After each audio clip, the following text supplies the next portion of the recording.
What was your family's most creative punishment?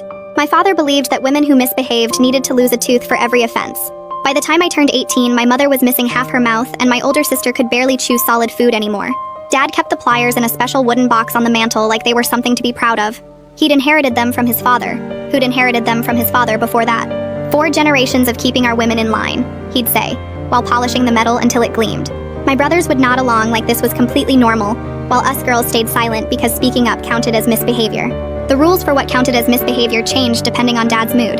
Burning dinner was always 1 tooth. Talking back was 2 teeth. Looking at him wrong when he was drunk could be 3 teeth depending on how drunk he was. Mom had lost her first tooth on their wedding night for crying too loudly. She'd lost 6 more over the years for various infractions like asking for grocery money or suggesting they visit her parents for Christmas. My sister Claire lost her first tooth at 13 for wearing lipstick she'd gotten from a friend at school.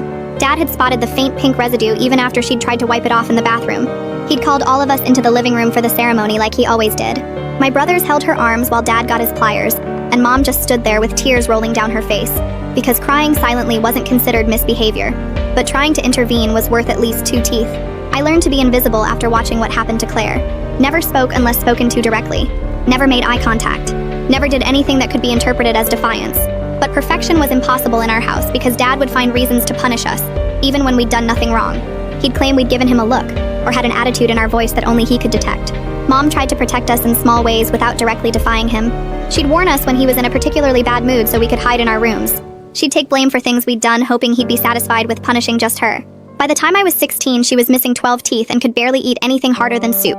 She covered her mouth when she talked and never smiled anymore. My sister Claire lost 4 more teeth over the next few years.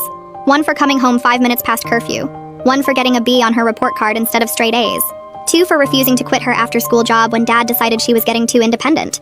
She started developing a lisp from the gaps in her mouth, and kids at school called her a hockey player because of all the missing teeth. The ritual was always the same. Dad would announce the infraction at dinner, then make us all gather in the living room. The guilty party would sit in the special chair they'd inherited along with the pliers.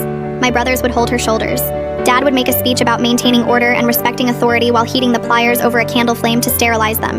Then he'd reach into her mouth while she tried not to scream because screaming was another tooth. I made it to 17 without losing any teeth, which Dad said was suspicious. "No woman is that well behaved," he'd mutter while staring at me during dinner. "You're hiding something." He started inventing infractions just to have an excuse. I'd apparently looked at him disrespectfully even though I hadn't looked at him at all. I'd walked too loudly on the stairs. My breathing was aggressive. He was building up to something and everyone knew it. Things changed when our cousin visited from the city and saw Mom's destroyed mouth.